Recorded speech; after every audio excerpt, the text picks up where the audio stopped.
Okay. Um, our next question comes from one of the UVU political science students. Go ahead and play that. My question for you is you've both expressed opposition to President Biden's student loan forgiveness executive order. What solutions do you have for the student loan crisis? And this goes to Senator. Okay, I'm gonna go and pause that. Um, Student loan forgiveness. Uh, what are my thoughts on this? Well, my first thought is this is, I think it's been billed at around $300 to $400 billion, which is a chunk of money, no doubt.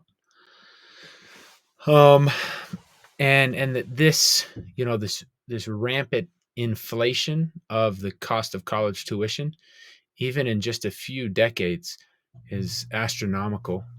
Kind of wild to see how much college tuition has increased from, say, when our grandparents versus our parents went to college versus today.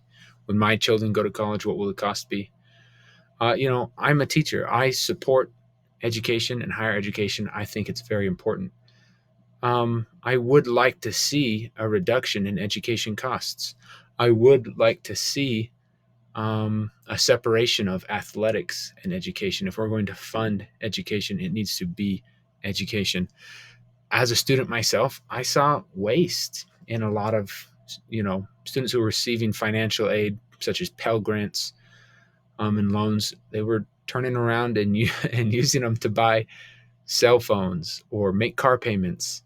Um, and maybe you need a car, but a lot of times if you're a college student, you don't. You live on campus, you work close to campus or on campus.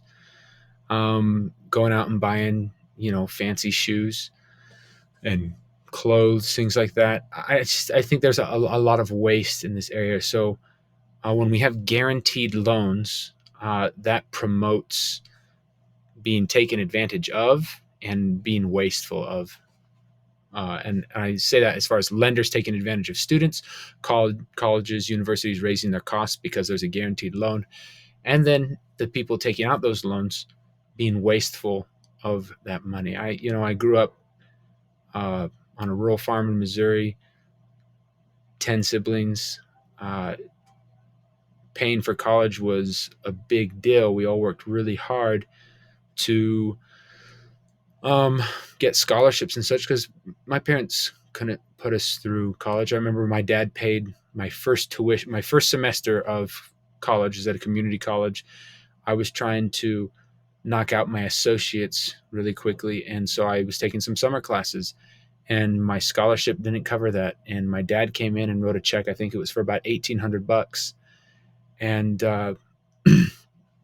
for some people that may not be a huge chunk of money, but I know at the time where my mother was working part time uh, as a substitute teacher, and my father was working full time, that represented close to 5%, 4 to 5% of his salary, and that was a big cost for my dad. But he was very opposed to taking public money, and very, very strongly believing that you should take care of yourself. Now, again, what are we going to target? What are we going to focus on first at the federal level? I'd like to see us reduce corporatism, the billions, the hundreds of billions of dollars that we are giving away to industries and corporations every year. The PPP loans, okay? There was a program that was over $1 trillion, and many of the recipients of that were members of Congress. And some of those same members of Congress who had hundreds of thousands or millions of dollars of loans forgiven were some of the loudest critics of student loan forgiveness. So while I don't think student loan forgiveness and guaranteed loans from the government for education promote wise and thrifty decision making by individuals or protect them from predatory tactics with for profit colleges, um, I think our focus should be to fix things at the corporate level, at the industrial level, take away those handouts and those subsidies, And then once we have that in order, maybe we can look at reforming this area.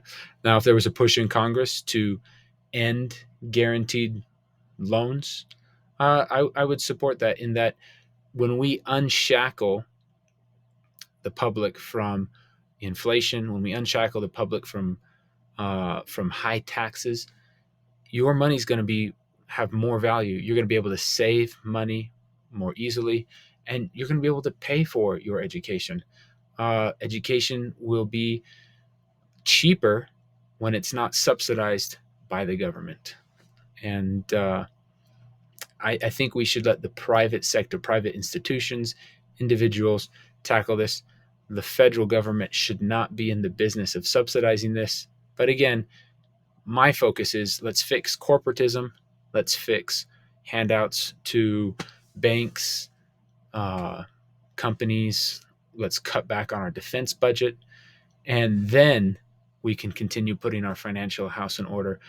But if you're continuing to give away billions and billions of dollars to industry, bailing out big banks, and then trying to squeeze individuals at the bottom, which is what many of the GOP are doing, you're out of your mind. Okay, you're not really being serious in trying to solve the problem of reckless government spending and rampant inflation.